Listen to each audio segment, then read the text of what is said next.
Assalamu alaikum, dear students. Here I am, Professor Ghulam Qasim from Department of English, Superior Group of College, Miyawali. Well, student, digital education system powered by Superior Group of College, Miyawali. Well, this is the platform that is providing you people the latest syllabus based on lectures. Well, students, our today's lecture is chapter 3, and we are about to start our lecture 5. And before I start on with my lecture, I would like to introduce another genre of literature, that is of the poetry.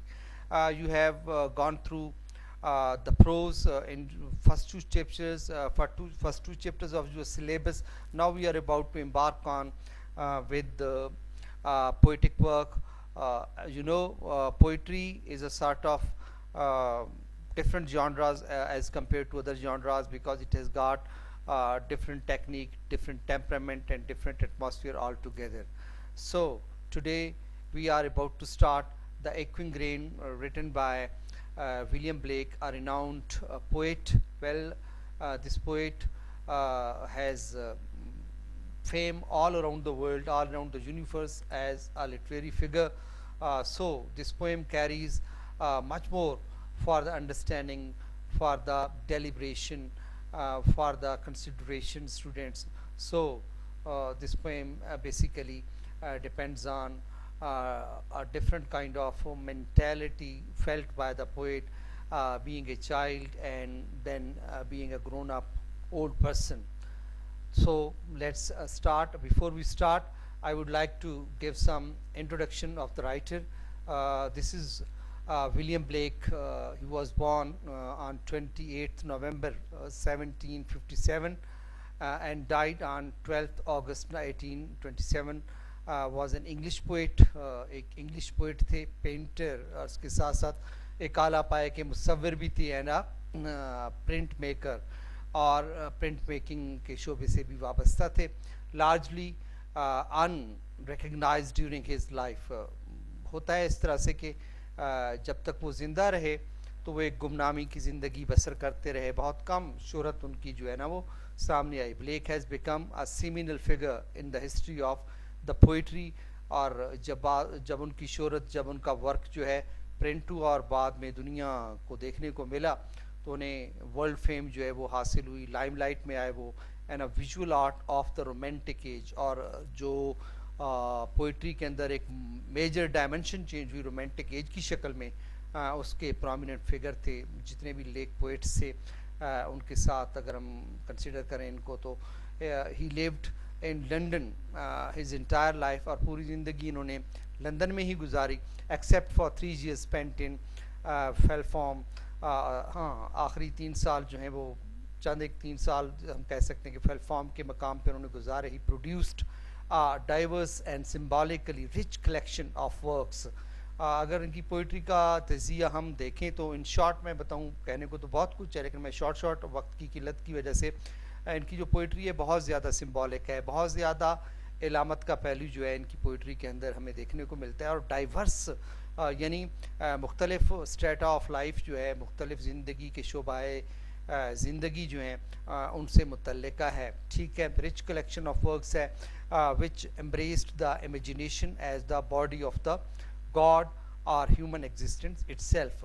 اور انہوں نے بھی بالکل جس طرح سے romantic سے وہ امیجینیشن کا سہارا لیتے تھے، تو انہوں نے بھی امیجینیشن کو اختیار کیا اور اسے باڈی آف گاڈ کا نام دیا گیا. Body of God man human existence, کہ اللہ تعالیٰ کی جو ذات ہے وہ تخیل کی شکل میں ایک انسانی شکل میں وجود رکھتی ہے، ہمارے آس پاس موجود ہوتی ہے. تو یہ ایک تصور تھا اس کا. مطلب نیچر کی جہاں ہم بات کرتے ہیں نا، نیچر کو دیکھنے کی اور نیچر کو ڈھونڈنے کی، تو نیچر لونگ جتنے بھی یہ پوئٹس تھے ان کا خیال ہی یہی تھا کہ نیچر کے اندر جو ہے نا اللہ تعالیٰ کی ذات کا وجود جو ہے وہ اس کا ظہور ہوتا ہے، وہ ایک فینومینا ہے. ٹھیک ہے. چلیں، ڈسکشن تو اس پہ کافی کچھ ہو سکتی ہے لیکن just because the shortage of time I would like to move on. Echoing green, اس کا تھوڑا سا آپ کو انٹروڈکشن میں دیتا چلوں. William Blake first printed the Echoing Green in Songs of Innocence. Songs of Innocence, well student, this is his famous work, famous book that was written and سب سے پہلے جو ہے اس پوئم کو دا ایکوئنگ گرین کو دا سانگز آف انوسینس ان کا جو volume آیا اس کے اندر اس کو پرنٹ کرایا. ہز امپورٹنٹ 1789 کلیکشن جو 1789 میں شائع ہوئی. The poem follows one day on the echoing green. اور یہ نظم جو ہے ایک جگہ ہے انگلینڈ کے اندر, ایک گاؤں ہے جس کو انہوں نے ایکوئنگ گرین کا نام دیا ہوا ہے, گونجتا ہوا سرسبز مقام جس کو ہم کہہ سکتے ہیں, وہاں کی ہے a village common space. اور یہ ایکوئنگ گرین ہے کیا, گاؤں کی ایک عام سی سرسبز جگہ ہے where children and the elderly alike gather to play, جہاں پر بچوں کے ساتھ ساتھ بڑے بھی باقاعدگی سے کھیلنے کے لیے جمع ہوتے ہیں, اینڈ ریلیکس, اور کچھ دیر کے لیے وہاں پہ ریلیکس کرتے ہیں. Through images of the old folks remembering their childhood on a lovely spring day. وہاں پر جو کچھ بزرگ لوگ بیٹھے ہوئے ہیں وہ اپنے بچپن کو یاد کرتے ہیں موسم بہار کے ان پیارے دنوں کے, اس ایک پیارے سے دن میں بیٹھ کر وہاں پر اپنے وہ بچپن کی یادیں جو ہیں وہ یاد کرتے ہیں. The poem suggest that human life is just one natural cycle. اور یہ جو انسانی زندگی ہے اس پوئم کے مطابق وہ فطرت کا ایک سائیکل ہے, ایک چکر ہے, یعنی جب انسان پیدائش سے لے کر موت تک ایک سائیکل کور کرتا ہے, ایک چکر کور کرتا ہے. ٹھیک ہے. The children who frolic on the green now will one day sit under the old oak tree and watch a new generation to play. تو یہ ایک کیا کہہ سکتے ہیں لا آف نیچر ہے کہ آج کے جو بچے ہیں جو آج اس سرسبز میدان میں اچھل کود کر رہے ہیں, کھیل کود کر رہے ہیں, ایک دن ایسا آئے گا کہ یہی لوگ جب بزرگ ہو جائیں گے تو اسی پرانے اوک شاہ بلوت کے درخت کو کہتے ہیں, اس کے نیچے بیٹھ کر کے وہ اگلی جنریشن کو دیکھ رہے ہوں گے. تو جنریشن آفٹر جنریشن کی یہ کہانی ہے. نوسٹیلجک پہلو جو ہے ہمیں اس کے اندر دیکھنے کو ملتا ہے, اور کافی چیزیں جو ہیں اس پوئم سے ریلیٹڈ ہیں. Well student, I think right now we should move on with the text. So starts let's start the stanza number 1. Well student, this poem جو ہے this poem consists of 3 stanza. تو first stanza ہم deal کرنے لگے ہیں. میں ایک general وے میں اس کو پڑھوں گا اور اس کے ساتھ ساتھ ہر لائن کا جو ہے اس کے نیچے یہ یلو کلر جو ہے یہ اس کا ایک لحاظ سے ڈیفائن اس کو کیا گیا ہے, اس کو ریفریز کیا گیا ہے, اس کو پیرافریز کیا گیا ہے تاکہ آپ کو ایزیلی سمجھ آ سکے. ٹھیک ہے. The sun does arise. The sun does arise. سورج تو نکل آیا ہے. Arise mean appeared, emerged, came up, نکل آنا, ظہور پذیر ہونا, سامنے ہونا, نمودار ہونا, یعنی the sun rises کہ سورج جو ہے وہ نکل آیا ہے. And make happy the skies. And make happy the skies. اور سورج کے نکلتے ہی آسمان میں ایک خوشی کا جو پہلو ہے, ایک شادمانی کا جو پہلو ہے وہ طاری ہو گیا ہے. And makes the skies cheerful. Cheerful I mean happy, joyful, gleeful, glad, خوش, شادمان جس کو ہم کہتے ہیں. ٹھیک ہے. تو the merry bells ring. The merry bell rings. Merry mean glad, based on gladness, joyful, ٹھیک ہے, pleasing, cheerful, exciting. bells گھنٹیاں جو ہیں ان کو ہم کہتے ہیں ring کا معنی بجنا, ٹھونگ بجنا کے معنی میں استعمال ہوتا ہے, یعنی خوشی کی گھنٹیاں جو ہیں وہ بجنے لگتی ہیں. the bell ring happily, اور خوشی کی گھنٹیاں بجنے لگتی ہیں. اچھا, اس کے اندر ایک بہت بڑی ڈیفینیشن جو ہے نا وہ چھپی ہوئی ہے. یہ بچپن کی یاد کو وہ تازہ کرتا ہے کہ بچہ جو ہوتا ہے جیسے ہی صبح سورج نکلتا ہے تو سورج کی پہلی کرن نکلتے ہی جیسے اس کی آنکھ کھلتی ہے نا تو اسے ایک طرح سے وہ دن جو ہے ایک نئی زندگی جیسا لگتا ہے, اور وہ خوش و خرم ہو کر اٹھتا ہے, کھیلتا کودتا ہے, اور اتنی شادمانی اس کی شخصیت میں ہوتی ہے کہ وہ اس کو شاید سما بھی نہیں سکتا. ٹھیک ہے. To welcome the spring. To welcome the spring. Welcome mean greet the spring, بہار, یا اشر. To Ashar in spring time, یعنی جیسے ہی وہ جاگتا ہے, بیدار ہوتا ہے تو بہار کا موسم جو ہے وہ آن پہنچا ہے, تو تو صبح صبح سے ہی وہ بہار کا جو ایک ایلیمنٹ ہے, بہار کا جو عنصر ہے, بہار کی جو ایک فیلنگ ہے نا, وہ اس ماحول میں فیل ہونا لگتی ہے, تو وہ محسوس ہوتا ہے. جیسے اگر آپ خود بھی نوٹ کریں نا کہ بدلتے ہوئے موسموں کے ساتھ جب ہم دیکھتے ہیں تو اچانک سے ہمیں جب صبح بیدار ہوتے ہیں تو وہ بدلتے ہوئے موسم کی فیل جو ہے نا بڑی ایگزیکٹ جو ہے نا وہ ہمیں فیل ہونے لگتی ہے. تو کوائٹ ایگزیکٹلی بالکل اسی طرح سے پوئٹ بھی جو اپنے آپ کے بچپن ہے اس کو یاد کرتا ہے اور بہار کے وہ دن کی جو صبح ہے اس کو یاد کرتا ہے. The skylark and the thrush, the birds of the bush. Well student, skylark یہ ایک پرندہ ہے, اس کو اردو میں ہم چنڈول بولتے ہیں. اینڈ تھرش بھی ایک چھوٹا سا بالکل چھوٹی سی سائز کا ایک پرندہ ہے جس کو ہم اردو میں ترغا کہتے ہیں. سرائکی میں بھی اس کے کچھ لفظ ہیں لیکن وہ مناسب نہیں ہے کہ اس لیکچر میں میں آپ کو بتاؤں. اگر آپ کو چاہیے ہوں تو مجھ سے ضرور رابطہ کر لیجئے گا. تھرش کو سرائکی میں کیا کہتے ہیں میں بتا دوں گا ضرور, ٹھیک ہے. تو the skylark and the thrush, the birds of the bush, یعنی چنڈول اور یہ ترگا جو ہیں, یہ جو پرندے ہیں یہ جھاڑیوں میں رہنے والے پرندے ہیں.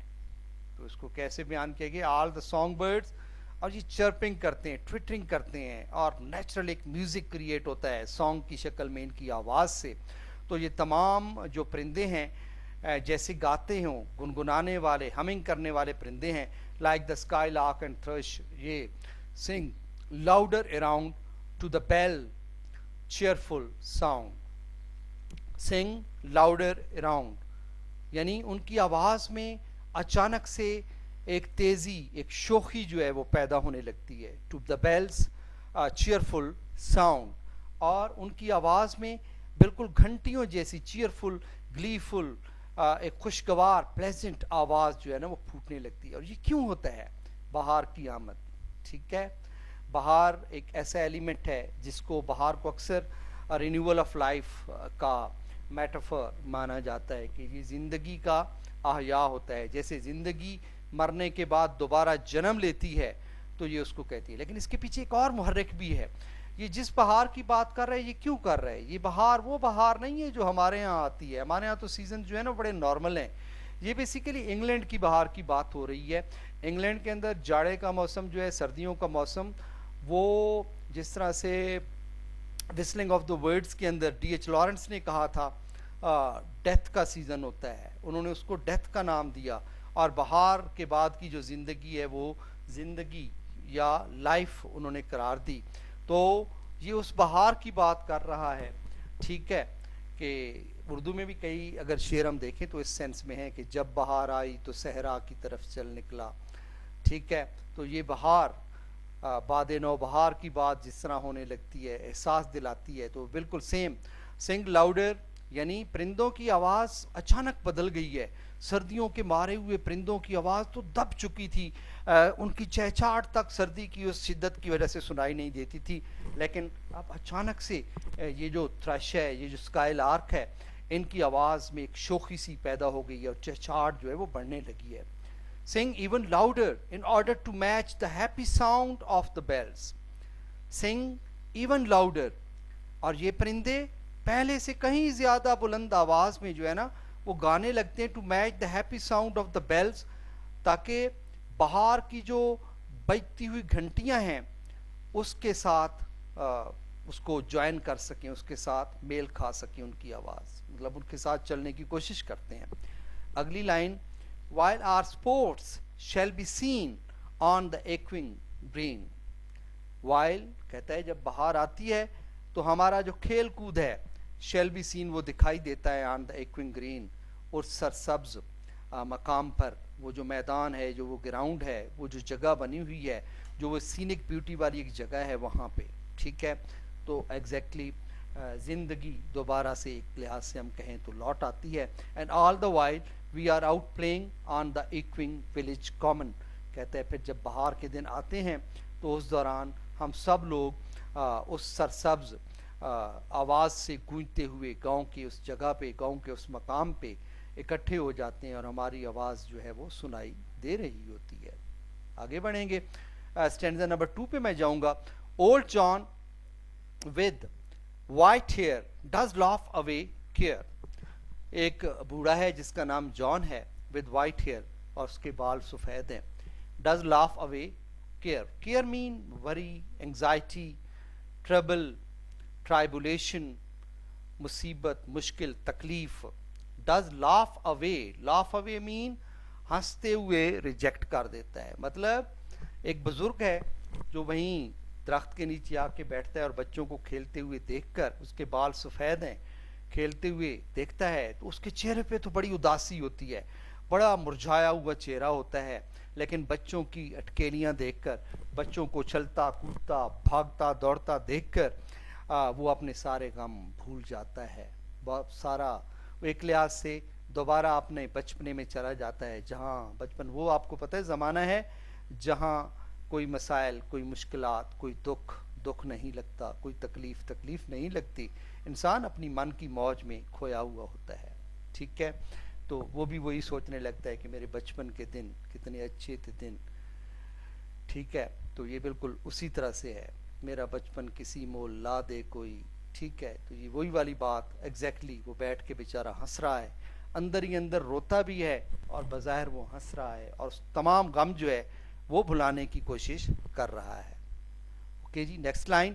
ایلڈرلی وائٹ ہیئرڈ جان لافس ہز ٹربلز اوے. یعنی بزرگ, ایلڈرلی مین اولڈ. ٹھیک ہے, بزرگ جس کے بال سفید ہیں, جان نام ہے, وہ ہنستے کھیلتے ہوئے اپنی تمام تکلیفیں بھلا دیتا ہے. Sitting under the oak among the old folk. Sitting بیٹھ کر, انڈر دا اوک, اوک اس کو اردو میں ہم شاہ بلوت کا درخت کہتے ہیں, بلوت کا درخت بھی آپ بولتے ہیں, ایک بہت بڑا درخت ہوتا ہے. Among the old folk, old folk mean old people. کئی اور بزرگ بھی وہاں پہ جمع ہوتے ہیں, تو وہ سب لوگ نا شاہ بلوت کے درخت کے نیچے بیٹھے ہوتے ہیں, تو وہ جان بھی جو ہے نا ان کے ساتھ آ کے بیٹھا ہوتا ہے. He sits under the ancient oak tree with the other elderly people. یعنی وہ قدیم پرانے شاہ بلوت کا جو درخت ہے اس کے نیچے دوسرے بزرگوں کے ساتھ جو ہے نا وہ بیٹھا ہوتا ہے.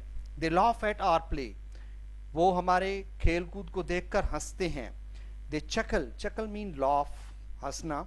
At the children as they play. یعنی جیسے جیسے ہم کھیل رہے ہوتے ہیں تو ہمارے کھیل کو دیکھ کر محسوس ہو رہے ہوتے ہیں, خوش ہو رہے ہوتے ہیں.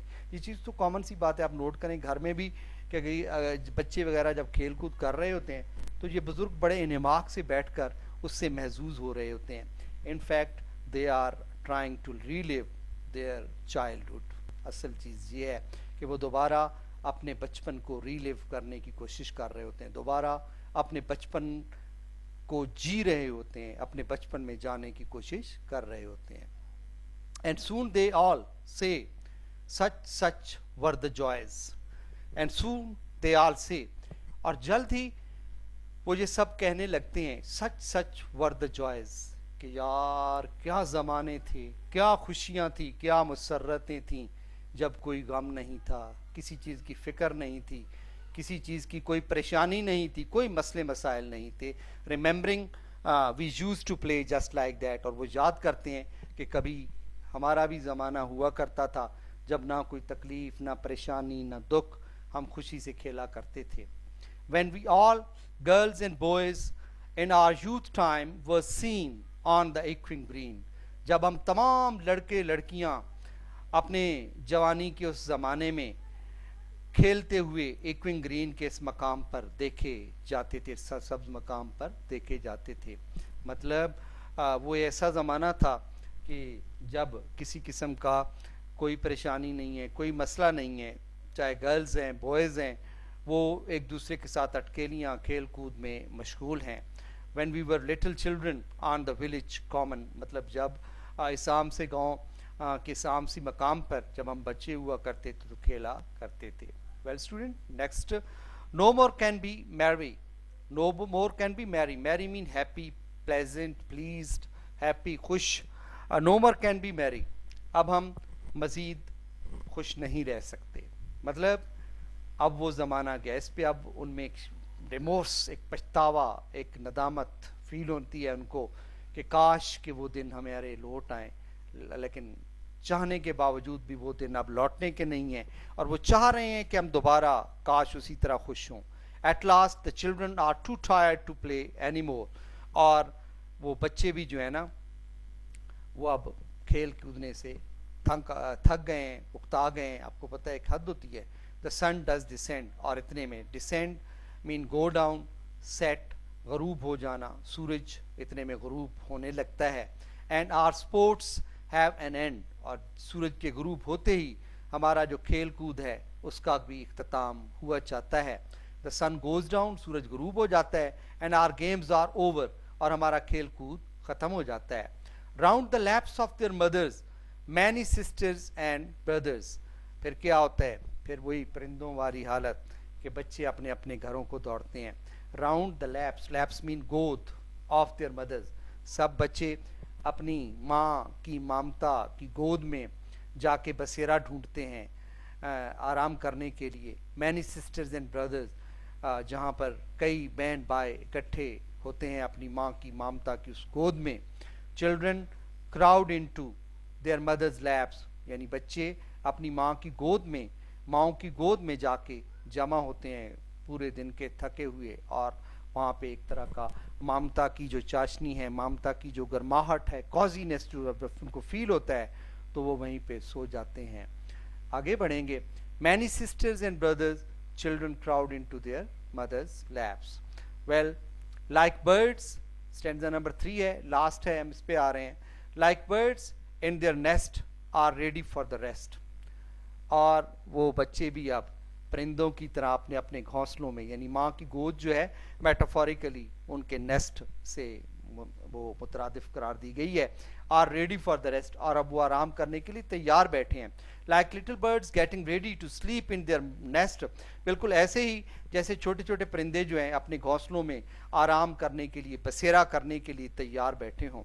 اینڈ اسپورٹ نو مور سین, اور ان کی کھیل کود, اسپورٹس مین گیمز, ٹھیک ہے, اٹکیلیاں, اور اب ان کی کھیل ہمیں کوئی دکھائی نہیں دیتی, مطلب اب وہ کھیلتے ہوئے آپ کو دکھائی نہیں دیں گے.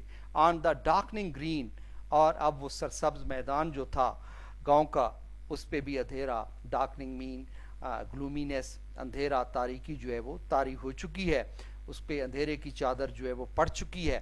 And as it gets darker and darker, اور جیسے جیسے تاریکی ہوتی جاتی ہے, you can't see any more anyone playing on the village common more, تو اندھیرے کے چھاتے ہی, اندھیرے کے طاری ہوتے ہی, اندھیرے کی چادر بچھنے کے فوراً بعد ہی آپ کو اس میدان میں کوئی بھی کھیلتا ہوا شخص جو ہے وہ دکھائی نہیں دے گا.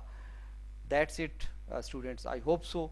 You must have enjoyed today's poem, and I liked this particular poem, and hope so you must have also visualized the effects created by the poet through the words. You must also have created your imagination what the poet wants to say. It's me, Professor Ghulam Qasim, saying goodbye to all of you. Allah Hafiz.